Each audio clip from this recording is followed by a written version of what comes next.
Good afternoon, good evening, good everything, everybody. This is Reginal Drummer, the peopleologist, coming to you live on this Sunday afternoon. As we take a deep breath and look outside of our window, we're thankful for so much that we have, so much we have to be appreciative of and be grateful about. Over here, a lot of times we're focusing on things that can help us in times when it's hard. And it's not when it gets hard or if it gets hard, it's when that situation comes up, whether it's a man made disaster, a pandemic, or pandemic, or pandemonium. And you got to deal with whatever's in front of your face. You got to deal with whatever's in front of your face.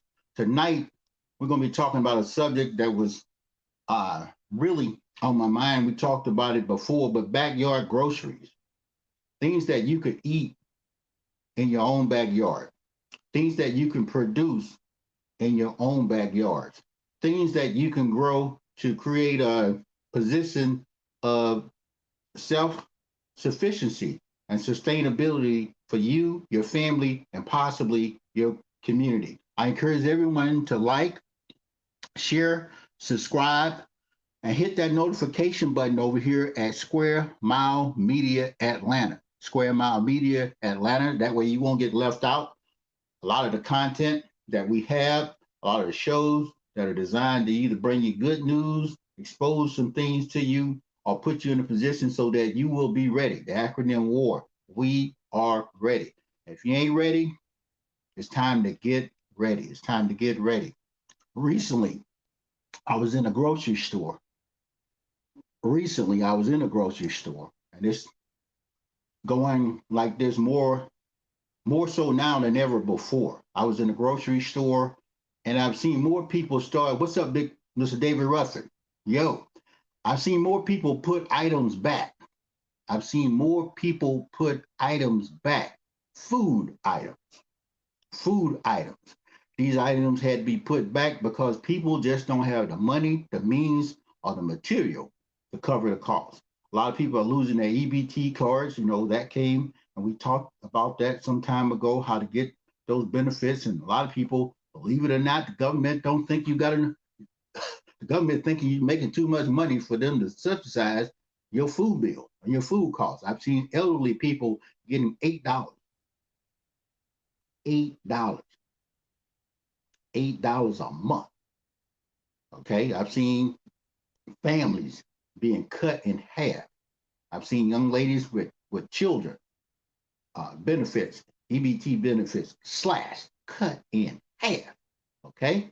Now, one of the things when you don't have the money or the means or the material, you will start putting some food back. You will start putting some food back. You would leave it right there, like right there. I've seen many people do it. And sometimes you wish you could help. You wish you could do something. So I said, well, what can I do? So I talked to a couple guys over the last couple of weeks, and all the guys, they'll be on board a little bit later. They said, well, Drummer, you know what we're doing is we're growing our own food. I said, what? I said, yeah, we're growing our own food. We've been growing our own food for years. And I have to say, as a prepper, I've been growing my own food uh, over a long time, years, maybe 15, 20 years. One of the first um, uh, preparation units I built was for my mother. I think my mother was in her 70s, and we built an above ground garden for her, and she was able to plant collard greens, kale, green beans, uh, what's that, cabbage, uh, and onions, a lot of other spices, green peppers, and even hot peppers.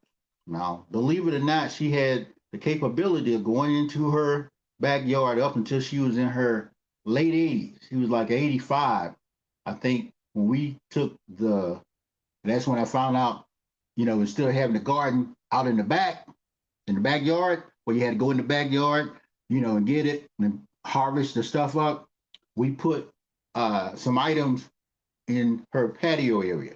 And that was a little different because we had to do some raised beds and some um, a little bit different, but she was able to go outside and pick fruits and some vegetables. I mean, some fruits and vegetables out of her own garden. And that's how important it is. You will find that there's many things that we can do to increase our chances of survival. But one of the big things, one of the biggest things, probably one of the hardest things, is making sure you got something to eat. If you don't have something to eat, you will be at the mercy of whoever and whatever shows up. If you don't have something to eat, you will be at the mercy of whoever or whatever shows up. Uh, we talking a little, and I got to throw this in there real quick. We have to figure out ways to take care of ourselves. And I want to encourage everybody, if you don't have a health plan or a health regimen, there should be no one that hears us that's not taking at least 10 minutes a day focusing on themselves. Number two, making sure they drink some water every day. And then making sure you're in position to walk, crawl, hop, run, or walk, crawl, hop, run for at least 5 minutes, uninterrupted. Uninterrupted, just in case you got to run, leave, or crawl up out of a place if it gets bad. Okay? Not to scare anybody with doom and gloom, but these are some things we have to be able to do. You have to be able to do. People are not going to be waiting on people. They can't be waiting on people. So we got to figure out ways to carry our own weight. And this goes right back to the ability. If you're in that garden and you're digging and planting and stuff like that, guess what? You're going to build up some good resistance, some good stamina, and you'll be eating healthy. You'll put yourself in a better position so that you won't have to have or deal with a lot of these diseases that are plaguing so many people. Once you start growing your own food, once you start growing your own food, you will find that everything is better. I just had a gentleman who's growing his own onions, his own tomatoes. They're sweeter, they, they taste better, they last longer because you're going out there getting them only as needed, and they're coming off the vines or coming out the ground. It's something about digging in that dirt and pulling your own stuff out. Uh, it makes you take care of it. There are people eating salads that they grew, salads that they grew without all these harmful pesticides. People spraying all kind of stuff to keep the bugs off and this and that and trying to speed up the process of the plants, even if you're a vegetarian. Even if you're a vegetarian, guess what? They're trying to make food grow quicker, faster, in a hurry. So the vegetables that you growing, I mean, are going to be much better. The vegetables that you're buying out of some of these stores, out of these food processing supply stations, better known as grocery stores, that food is not real, and it's going to get less and less real. Meaning that there are lettuce that are made from other materials. You don't even want to know. I encourage you to Google fake lettuce. Google fake lettuce, and you didn't know they can make it. It swells up like popcorn, and it's a big thing of lettuce. People put it in stuff, cut it up with salad. It's like you can't believe it's lettuce. You can't believe it's lettuce. And these are the things that they are putting into the marketplace, trying on us, and we have become human guinea pigs. Human guinea pigs. They are. If you go into a store, used to be a time you had beef. What's that? Beef, chicken, pork, fish, and maybe some other meats. But now they got. I can't believe it. Meat. Uh, you won't believe this meat. Tastes just like meat. There's so many varieties of food. Some of it is made from soy. Some of it is made from other things. They say they're using anything they could possibly use. We've even seen situations where they have used baby feeders. hmm This is how desperate this thing is. And people are eating recycled human beings for meat. We become cannibals and don't even know it. They were already sneaking horse uh, parts, and when you buy a hot dog, it says ain't no telling what it's made of. You buy a hot dog, it just says processed meat. Processed meat. That means that any meat that didn't come out to look like, you know, regular meat, they made hot dogs out of it. And we're eating those things. And it's making us sick. So if you can grow your own food, do it. And I just found out, I don't know if the brother made it on board, but he's out there raising bees. Bees. He's actually growing bees. Bees are if you don't have anything to eat, okay? If you don't have anything to eat, honey is one of the best nutritional products on the planet. And honey won't spoil. I didn't know that. I didn't know that honey would not spoil, especially your own homegrown honey. I'm not talking about this processed honey that's made in the store. And we got to do this. I got to turn the cup around. Thinking ain't illegal yet. Thinking ain't illegal yet. Thinking ain't illegal yet. Once they ban thinking, we are all doomed. We are all doomed. So you got to do your part, your due diligence, to do the research. Don't take my word for it, or even some of the people that have been coming on board, because we have to figure out a way so our families won't be at the mercy of whoever shows up. If you live inside of an inner city, it's going to be more and more difficult for you to grow food. Uh-oh. If you live inside an inner city or a subdivision, it's going to be more difficult for you to grow food. There are actually people that have confiscated people's backyard groceries in some states. There are laws in the books that's coming because somebody wants to control your actions and your efforts. So once they find out people are growing their own food, trust me, the big grocery stores, the pharmaceutical people, it's all out war, and they're confiscating people's gardens. So therefore, you got to figure out another way to grow your food. You have to figure out another way to grow your food. Plus, if you're growing food and it's out in the open, people gonna come steal your food. They're gonna you got to deal with elements. You got to deal with human thieves, and you got to deal with animal population because they're gonna start eating your food. And that's where inside gardening comes in handy. Inside, what we call stealth gardening. This is where you are growing your food inside your home.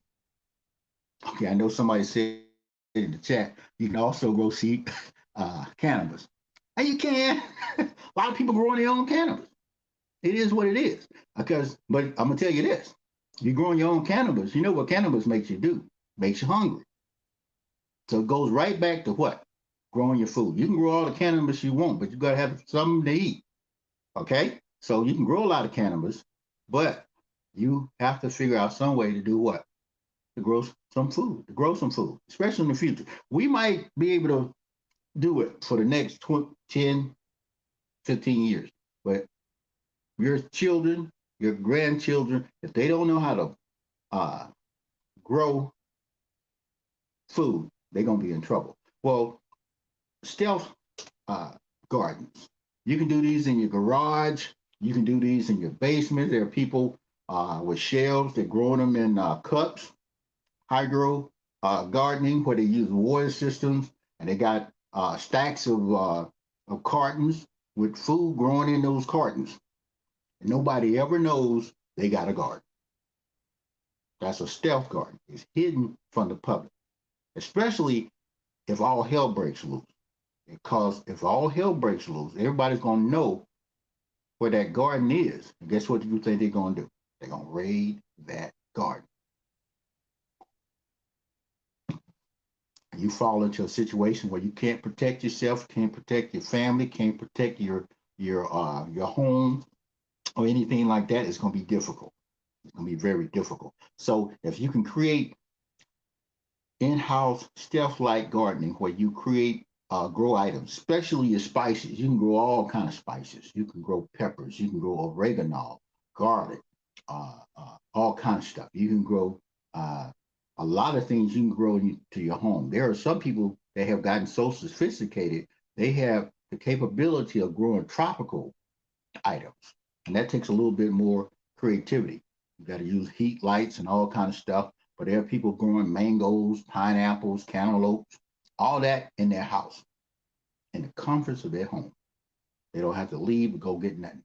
And then plus they're into recycling because one of the things when you start growing your own food, when you start growing your own food, you become more conscious about the environment.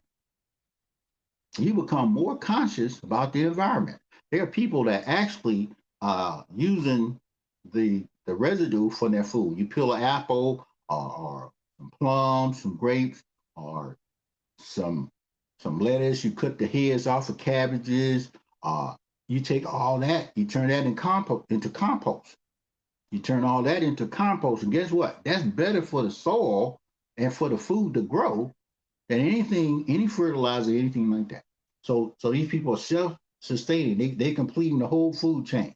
You know, they're planting food, they're harvesting food, and they're replenishing the soil with more nutrients and everything like that, and replanting, and the cycle continues. Planting, making planting, harvesting, recycling the soil and everything. Because once you start planting a lot of food, you'll find out that you sometimes you can't plant the same stuff in the same stuff soil. You got to give the soil a break. Okay, and if you give the soil a break, that means you bring something else in there. You bring another. If you planted something that just dries, takes a lot of nutrients out the soil, you plant something else that's going to create some nutrients into the soil. So these are things you can find on YouTube and things like that. There's a lot of great people out there doing things to show us how to eat to live, to show us how to eat to live. The other thing, now we talking about plant-based food, plant-based food. Like when I was growing up, in my grandmother's backyards, we had figs, fig trees. You can grow figs, grapes. If you got grapes, you got raisins, and you can make wine. If you got grapes, you got raisins, and you can make wine. Okay, you see what that is? And here in the state of Georgia, you can make all the wine you want as long as you don't sell it. Oh yeah, you can do it. You can do that.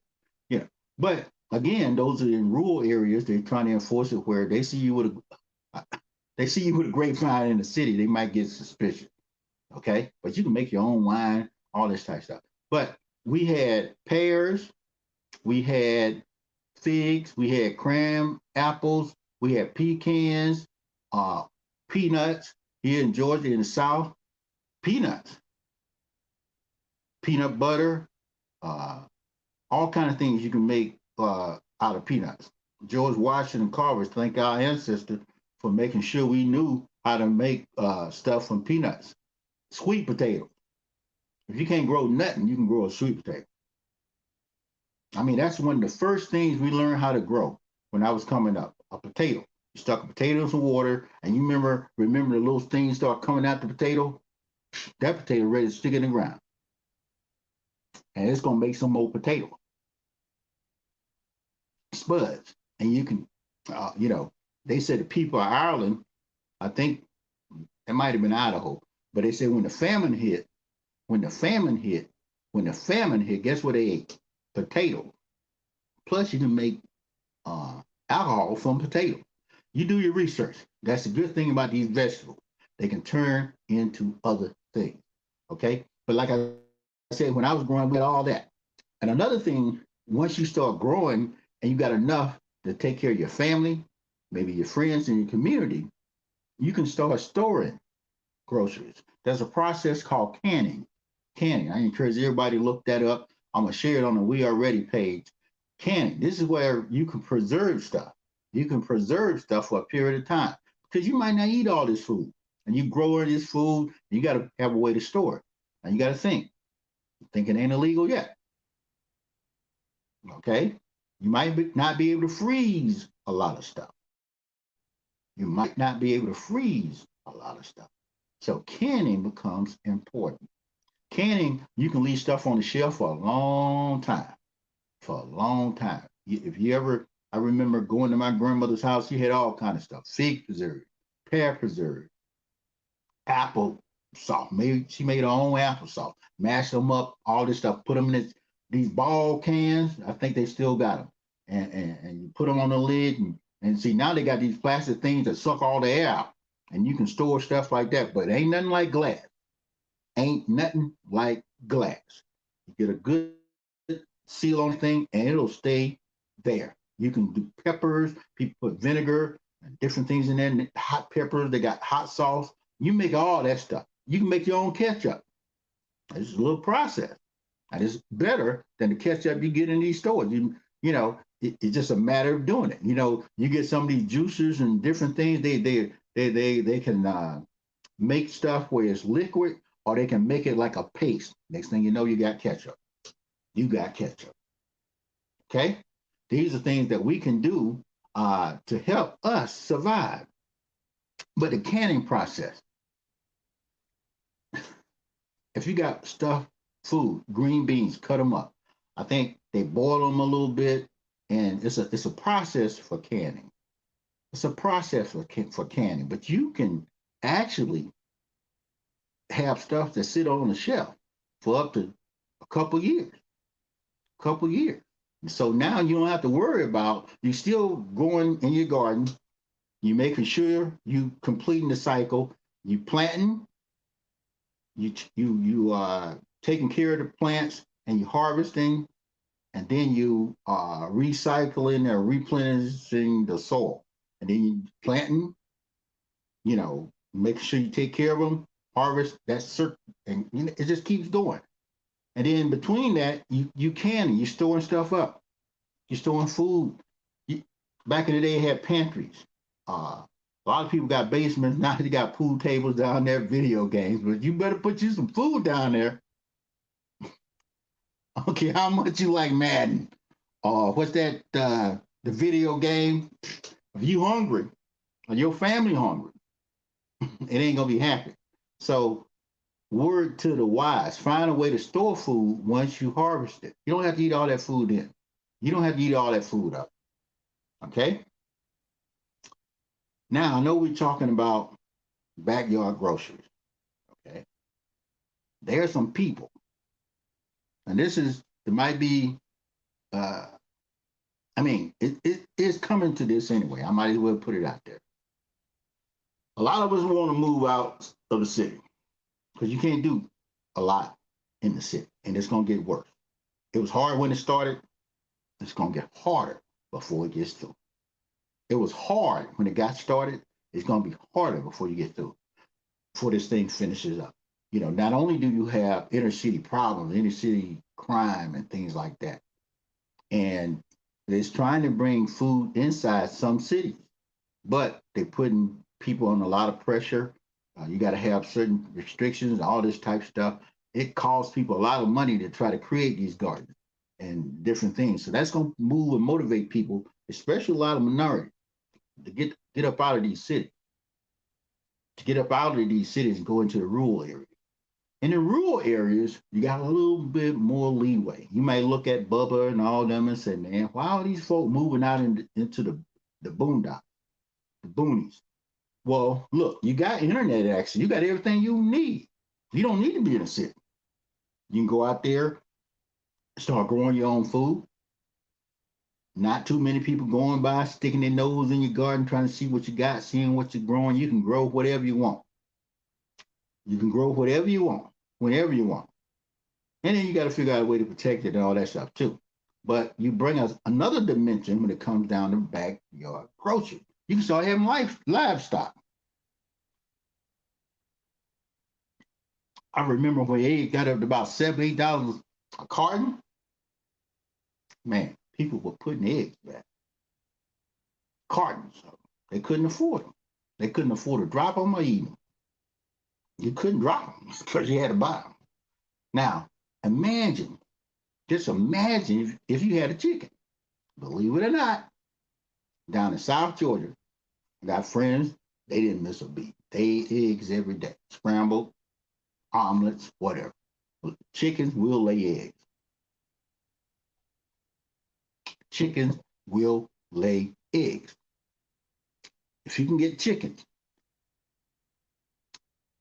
just a couple of chickens, take care of them. If you got some kids, grandkids and stuff, it's a good time to teach them how to go get the little bitties and all this type stuff. And, I didn't grow up on a farm. I always tell people when I was, and I just think it was a joke. People said, they called me country boy. They said, oh, country boy, I know you know what did brother ask me? I know you know about chicken. I said, dude, the first time I saw a chicken, it was fried. you know, because I didn't grow up on a farm. But I'm telling you this, my mother, grandmother, and them, and over recent years, I found the value of raising your own chickens. Okay, if you can it's hard to do in the city because you're gonna have chickens making noise. Livestock is hard to do in the city. You can do gardens and stuff like that, and you can do stealth gardens where you hide your food or store your food in your basement, inside the house somewhere, all that type of stuff. You can do all that in the city. But if you want some meat, you're gonna have to go outside of the city to start raising that. And you can start with chickens. Chickens, believe it or not, there are people raising chickens. They got eggs, you know, and then chickens gonna create more chickens. It is what it is. Now, it's kind of like slavery. You buy a chicken and they start mating, and you're not, one day you might have to let all the eggs hatch. And next thing you know, you got a bunch of chickens. Okay? They gonna leave laying eggs. Do the math. Do the math. Okay, you ain't gotta eat all these chickens, you gotta eat all these eggs, you gotta make a sacrifice. You gotta make a sacrifice to raise you some chickens. You want to get a lot of chickens. You don't have to be like what they do with the chickens now. Chickens be in a cage. This is why it's good to grow your own, to raise your own livestock. You know what they're eating. You control what they're being fed. You control what type of medication. If a chicken gets sick in a chicken coop with a bunch of chickens, guess what? All of them get chicken sick. And guess what they do when the chickens get sick? You don't even want to know this. They give them an antibiotic and they still take them to market. They give them all the they get they stick them in the chicken wing or something, and they still go to market. These chickens, they don't get to check all of them. Some of them are infected. That's why if you cooking chicken, make sure you cook it well. Don't. That's why look, chicken is considered a chemical, a dangerous, like radiation stuff. It's radioactive. It's highly because it got blood. Anything with blood is considered a contaminant. You gotta you gotta dispose of the chicken a certain way. Matter of fact, there are chicken plants that have closed. They up there with the nuclear waste, and these are chickens. So you gotta ask yourself, what did they do to these chickens? Where they had to burn the land and condemn it. Okay, so if you can grow your own chickens, if you can grow, you can go get a bitty. I forgot that place. You can buy a chicken. It's not that expensive. It's not that expensive. So 1 or 2 chickens. Next thing you know, you got eggs. And don't get in a rush to eat them. Don't eat your profit. Don't start eating them chickens the time you get them. Let them grow, hatch, and become other big chickens. Before you know it, you got 30, 40, 50 chickens running around, and you can go out there and get one every now and then to eat. And you know what you've been feeding it. If it's been sick or anything like that, you do your research, find out what you got to do to make sure. That's why I got to be out there in the rural areas because somebody come in the city, they hear you got chickens, you're gonna have a problem. You can keep a dog or a cat, you can't keep chickens in the city. It is what it is. And if you're looking at livestock, chicken, get you a goat or a cow. A goat or a cow. You get you a goat or a cow, guess what? You got milk. Now, a lot of people don't eat cow milk. Don't drink cow milk. But I'm telling you this, you get a real cow, You get a real cow, and you might not be lactose intolerant because it's not processed, you know, like this other stuff. They call it milk, almost milk.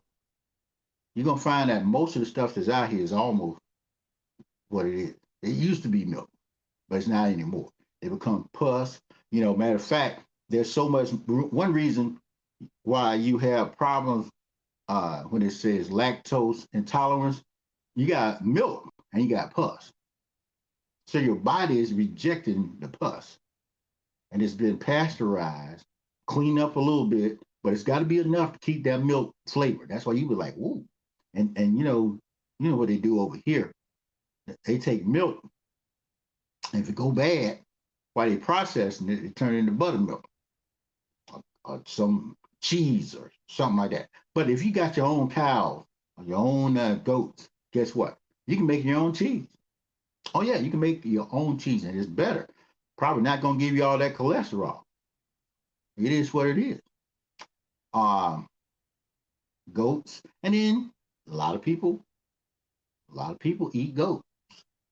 It is what it is, and they eat cows. So you know, let them, you know, let them, try to don't go right in eating them. Use your head. What we say, thinking ain't illegal yet. Thinking ain't illegal yet. You got to be thinking. How am I going to turn these cows and this goat into something? You might need to mate them. Get another cow. Next thing you know, you got 10, 14, 15 cows. Then you start eating the cows. You ain't got to eat a bunch of them, but look, one cow, look what it does. A cow is going to give you steak. A cow is going to give you all kind of stuff. I think you can get oxtails from, I think the tips of a cow or a pig is what you get for oxtails. You ain't paying $40 for them. And this is livestock. Also, you can get your pig. I know a lot of people say, I'm not eating that on pork. I'm telling you, even the chitlins are better if you got your own pig. It's not eating all that stuff. It's not being punched with all those drugs and chemicals and things like that. So a pig can give you what? Meat, bacon, pork chop, ribs, and all that type of stuff. And then what else you can get out there? Livestock. I'm just thinking livestock. There are some people that have ponds, holding ponds, and they stock them with fish. Instead of buying goldfish and little dumb fish, you can go buy fish and stock your pond. Before you know it, fish is gonna start multiplying. Hey, and when they get up to a sizable amount, you feed them. You got to know a little bit about fish. You don't want fish eating other fish. But just say there are people that have catfish farm. All they got in there is catfish. They feed them. Catfish not eating each other, nothing like that. Next thing you know, you got catfish. They call it farm. What do they call it? Farm red catfish. People with ponds. You can't do this in the city, but you can do this in a rural area. You see what I'm saying? And there are groups of people that are going out, buying up land, doing stuff like that. But just imagine you got a pond, you got what they say. I don't think tilapia is growing like other fish, but just say you're near a lake or something like that, you can start catching fish. There are people that go to these lakes and catch fish and bring it back and all this. Now you got livestock. Now the good thing, if you got livestock, how do you preserve livestock? I mean, once you for future eating. Now, if you got a freezer, that's good. Now, most people are freeze it, and as long as you got power and things like that, you good. As long as you got power. But what do you do if you got livestock? Say you got some chicken, you got some, not all parts of the chicken, not all parts of the pig, not all parts of the cow, uh, even deer, venison. But you can actually do what they call, you can preserve the meat. And they do it through smoking. I've seen smoked trout, and it's just like jerky. Smoked venison, uh, You got smoked pork. You get one of those little, they process, but you can do your own thing. You make your own sausages, all this stuff, and you know where it's coming from. You can make your own sausage. Uh, Sounds gross, but they use pig intestines to do sausage. And you grew up on the farm and this type stuff. You ain't worried about eating, but you got to figure out how to preserve it. Now, the good thing, salt. Salt back in the day, you can Google this and look it up. Salt back in the day was used to preserve meat. Okay? It was used to preserve meat. Okay? Fish, all this stuff makes it last longer. Salt, as a matter of fact, is such it makes ice stronger. It'll freeze stuff. Salt is just salt. But you got to have some salt to do this. But you could cure your meats and all this stuff and store it, and then that's good for later dates. Okay, that's good for later dates. See, we got to go back. We got to go back, not just backyard grocery. We got to go back to a period of time when we were like hunter gatherers. We hunted our food, we gathered our food, we hunted our food, gathered our food, and we planted our food. Okay, and when you do that, you have a greater respect for the system. Okay, and we looking at what we call not wild game.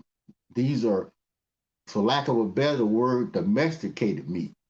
Cows, chickens, goats, things like that, even deer. But wild turkeys, they got, you can go out and actually hunt turkeys. Okay, if it got to the point where you had to go out and get some food, you can get turkeys. Believe it or not, different seasons they come out. Quail, okay, you could go out and shoot quail. Georgia is a big quail place. People come down here from the north, Canada, all kinds of places to hunt quail, get wild game. Uh, you know, Ducks. These are other meats that we can get that's in the wild. Okay, but you got to know what you're doing when you're going out there to get this stuff. Okay, and then if you're near the water, especially salt water, you go out. People down in the Gulf, they get what's that? Crawfish, crabs, uh, uh, uh, saltwater fish. You go a little bit deeper, you get all kind of other fish. Okay, if you could, find a way to go gather fish or go fishing, and then you still have to figure out ways to cook it, preserve it, and store it, for a later date. And those are things that you can do. That's for me. So in times of lean times, when the society, it hadn't got that bad yet. It hadn't got that bad yet, but in some areas people are starving, and it's going to get tighter. And people have to make different food choices. You got to make different food choices, especially if you're elderly. Especially if you're elderly. You don't have a way to compensate. You don't have a way to get some extra money. And I'm gonna tell you a story. Now we talking about backyard groceries. If you can make if you can grow a little bit more than you need, you can make money selling groceries. Okay, there are people right now. There are people right now that are selling spices to local restaurants. Okay, he said, well, Drummer, how can you do that? Well, a lot of local, you got to be big. Got a lot of them. You're growing a lot of. These are people in a rural area.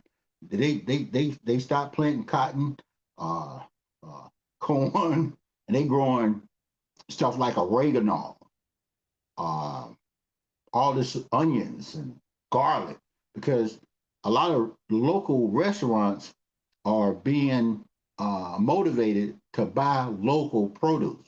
Okay, local produce. So if you in a rural area, you're growing enough, not just for yourself, your family, your community. You're growing enough where you can send it off to somebody else. And a lot of these local stores are buying local produce, especially spices and herbs. Okay, you'd be surprised. That's a whole new market to make some extra money. And all this comes from backyard groceries. Now, before I go too deep, I had a young, I don't even know, did he make it? But as a brother, he's a drummer. You can tell everybody about growing cucumbers, and you turn cucumbers into pickle. Throw some vinegar in there, next thing you know, you got pickle. It is what it is. You can teach them how to grow peanuts in their backyards, dig up some dirt, put some peanut seeds down here, and grow some peanuts. He said, but once uh, it gets out of control, I mean, you just say you don't have, it is what it is. It done reach Armageddon stage. I mean, we're just gonna go here for a second because I don't want to scare nobody, nothing like that. But I'm just saying, all hell done broke loose. You in a situation where you need to know what you could eat in your backyard. And there are people. There's a brother. He said, drummer in Georgia, y'all should never go hungry. He said, with all that kudzu, he said, you boil kudzu and cook it just right, it tastes just like kale and turnips. It's got a little bit of swine to it. I never eaten kudzu. Okay, I never eaten kudzu, but you better know when you go out into these backyards the difference in different things like poison ivy, poison oak. See, we got to get familiar with what's in our backyard. But dandelions, there's a lady. Matter of fact, she's got a recipe for dandelion soup. Okay, I'm talking about if you ain't got nothing else to eat. See, there are people that have prepared and prepped themselves and put themselves in position until when all hell breaks loose, they not gonna go hungry. They not gonna go hungry. They not. They not gonna go hungry. And we have to put ourselves, and I have to put a real focus on this, especially for Black people. Okay? When it comes down to self-sufficiency and sustainability, a lot of times we got everything else, but we just don't have those basics. We're not focused on, not that we can't get them, we just not been focused. We think this grocery store gonna be here forever. You think Walmart's gonna be serving forever. You think Kroger's gonna be open forever. What's those other Cub Food, Ingles, Wayfield? Okay. Okay. If you wait and you leave it to somebody else to provide for you and your family, God have mercy on you. May God have mercy on you. Because society is not. You think people, acting up now.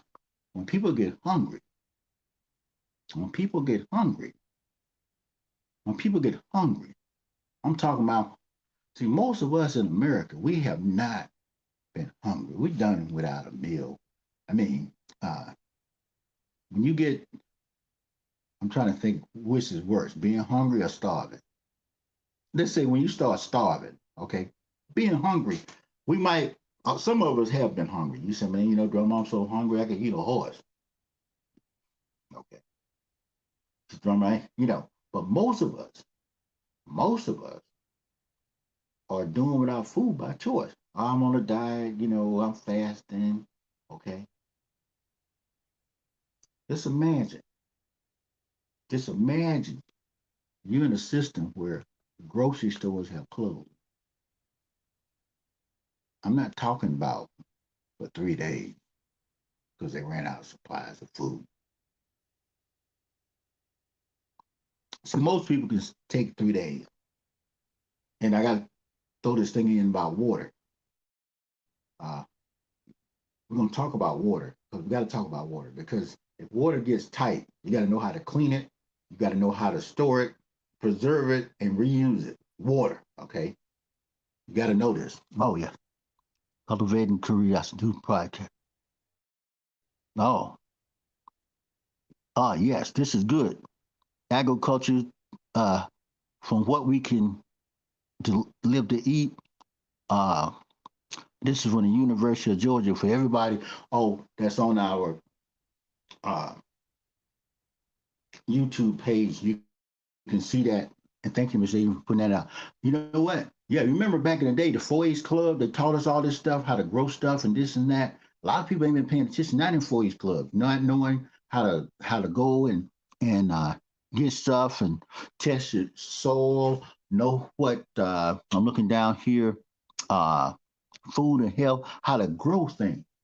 See, as a people, if we want to maintain our self-sufficiency here in America, it starts with what we're able to eat. Okay. Now, when you see people starving, not knowing how to grow nothing, the average person, you know, don't know how to grow their food.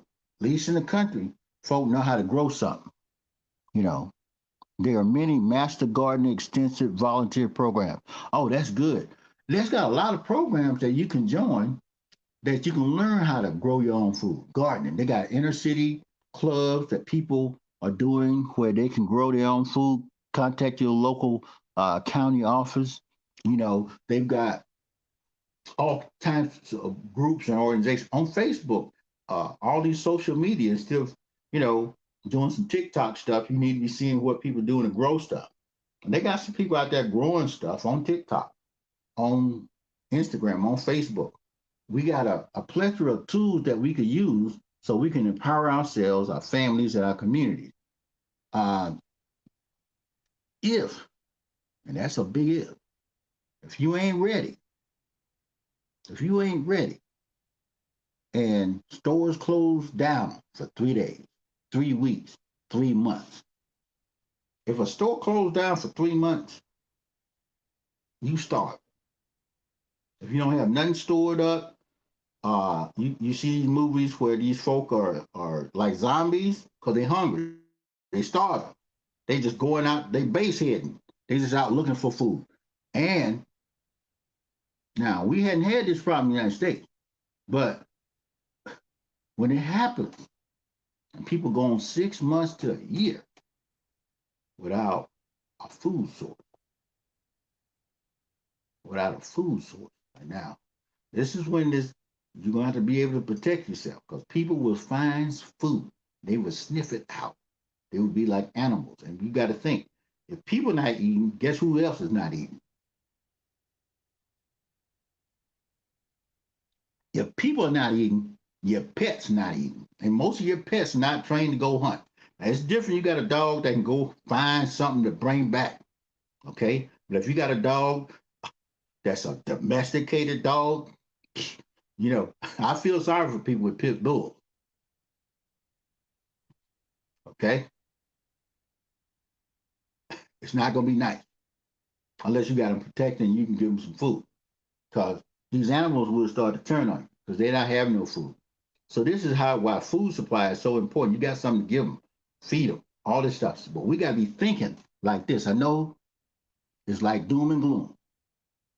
People say, man, we shouldn't even have to be thinking about this, drummer. Backyard groceries. Now there are people, the guy said, drummer, I'll never go hungry. I got so much food I can pull out my backyard. Like the guy told me about kudzu, the dandelion soup, and it's good for flus, believe it or not. Better than chicken soup. Also, roadkill.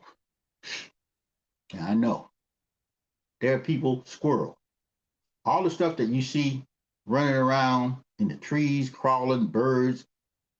See, there are people that eat these items. These are great food sources.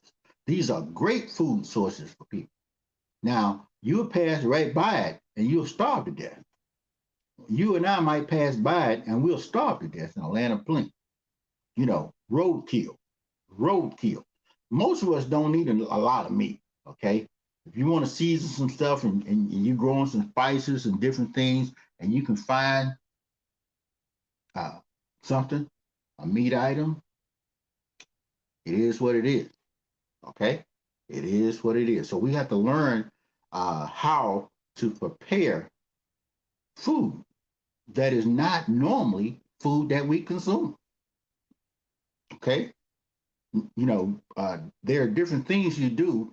Uh, there are certain things you got to have if you want to take the wild out of some stuff. Sometimes you got to soak it in vinegar. Uh, I forgot. You can make vinegar. And this is something we have to understand, understand. You get we'll everything vinegar is made from apple. Believe it or not, you start growing some apples, you won't be eating all of them. Apples go bad. You can make wine, all kind of stuff. But one of the good things you can make from apples is vinegar. Okay, apple cider. You know, all this stuff come. Once we start paying attention to food sources, the circle, how food goes around. What we can use it for. Them are more than most foods got more than one thing they can do. What I mean by that, if you grow, like I said, if you got a chicken, the chicken can lay eggs, produce other chickens, and be used for chicken food. You've got grapes, they can be used for wine, dry them out to make raisins. What's up, Jerome? What's up, brother? How y'all doing? Hope y'all getting something for this backyard grocery. Also, come over to our YouTube page, Square Mile Media Atlanta. Like, share, subscribe over here. And then go to our We're Ready page. We got some stuff over there because we're going to be jamming it up with stuff that you can do to survive. Kind of like a recap, okay? There's nobody that probably heard the show tonight that should not be able to start growing something in their house, okay? Grow something. Over the next couple of weeks, we're going to be checking folks. What have you grown? And it's a good thing to do with your kids, your grandkids, because they're going to be the ones that will be without food. 20, 30, 40 years from now, when these deserts happen, like I said, it was crazy when I walked in the grocery store and people got to put food back. I'm not talking about meat. I'm talking about the basics. People putting back grapes. People putting back apples, bananas. People putting it back.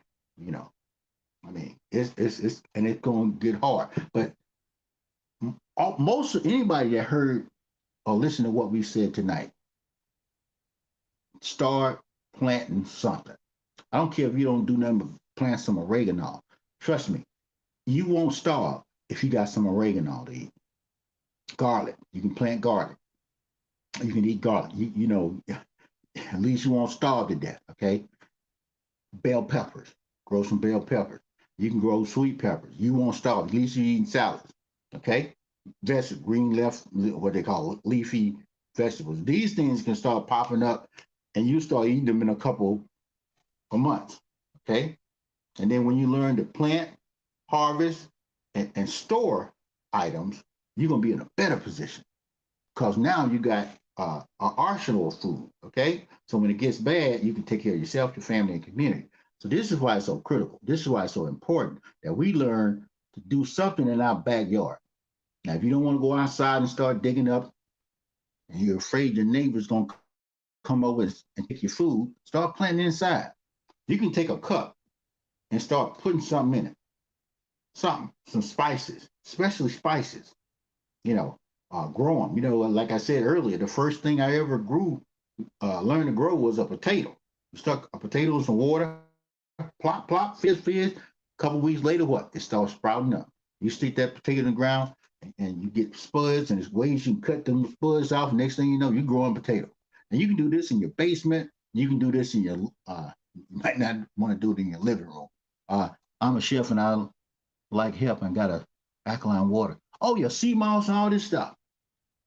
Oh, yeah. Oh, yeah, Jerome, I'm going to get you. Oh, you can call me at 678-508-1163. 678-508-1163. But there's so much that we can do. Once you got the backyard groceries, you got to start taking care of ourselves. Alkaline water. We talked about, we didn't get into it hard, but just say the water supply gets bad. Just say the water supply gets bad. Well, you got to figure out ways to alkaline your water. Okay, basic alkalining your water. You got to figure out ways to take contaminants out of your water. You might have to catch rainwater. Okay, you might have to catch rainwater, get some water out of a stream or something like that. You're gonna have to learn how to decontaminate that water, purify that water. Believe it or not, the same amount of water that was here back when Adam and Eve was here is still here. I mean, case in point, you can take a swimming pool and nobody fills up a swimming pool. They just hit the right amount of chemicals in there, and what happened? You shock the water back to clear. The same drinking water that we drink has been around maybe thousands, millions of years. Only thing they do is do what? Drop a little chlorine and some more stuff in it, and that's our water supply. Okay? We probably drinking out of Lake Lanier, the same water that flooded that little town, black folk. We drinking that water. It's coming down, come down. What's that? I think that's Chattahoochee over there off of top of Bankhead. It smells bad, but they clean that water up, and that's the water we get here in the city of Atlanta. Okay? So just like they purify that water, we have to learn how to purify our water. They got decontamination tablets and things like that because you can store water in your backyard, believe it or not. But you got to figure out ways to store it, protect it, and preserve it. Okay? Because you're going to need water in cases where, even from the plants. Okay? There are some plants that you get that's got a high water content. If you can grow watermelons, oh man, if you grow some watermelons, you're good to go. If you can grow coconuts, and I said there are people that are growing exotic foods and fruits in mangoes, coconuts, in their basement. They got the lights up, just like people grow cannabis. They got the lights going, all this stuff, and these plants are growing. If you can grow coconuts, you got coconut water. Coconut water is better than water. They got people that said they have not drank water in years. Conventional water. Conventional water. They drank water from coconuts and the juices of cantaloupes and just like people juice cantaloupes and watermelons and all that stuff, and that's their water supply. And it sustains them. They're healthy. They living to be 100+ years old. But anyway, this is our 678-508-1163. This is Reginal Drummer. You can reach me at that number. For everybody that joined us tonight, I hope you look seriously at growing something in your backyard, your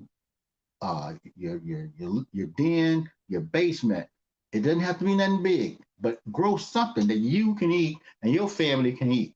Kale, cabbages, like I said, cucumbers, ain't nothing but pickle, onions, oregano, garlic.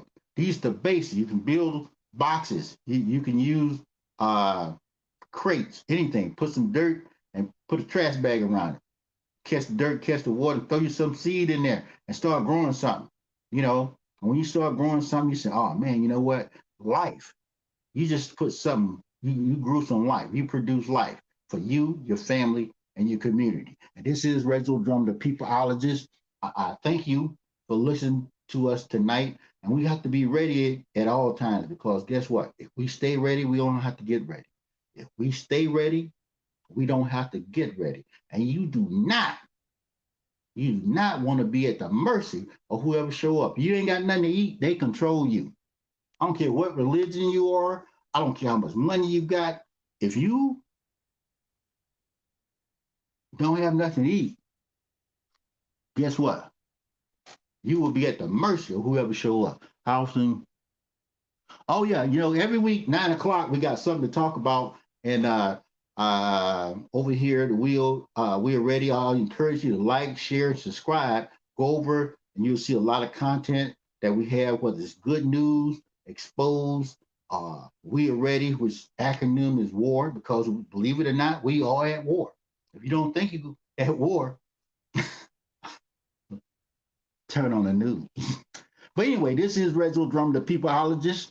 I encourage you to take full advantage of everything. Take care of yourself, protect yourself, pray, fast, meditate, strategize. These are the hard times that they've been speaking about. And if you don't have nothing to eat, at least to pacify yourself or put yourself in a position where you can sustain yourself, your family, and you're gonna have to start practicing with your family. So when you grow these foods, they won't be eating them and wasting them. Okay. This is Reginal Drummer, the peopleologist, and welcome and thank you for joining us tonight for this episode of We Are Ready. And by all means, stay ready. You know what we say over here. The secret of walking on water is solving problems, but the secret of walking on water is just knowing where the rocks are. We just found the rocks in our backyard. Have a nice day.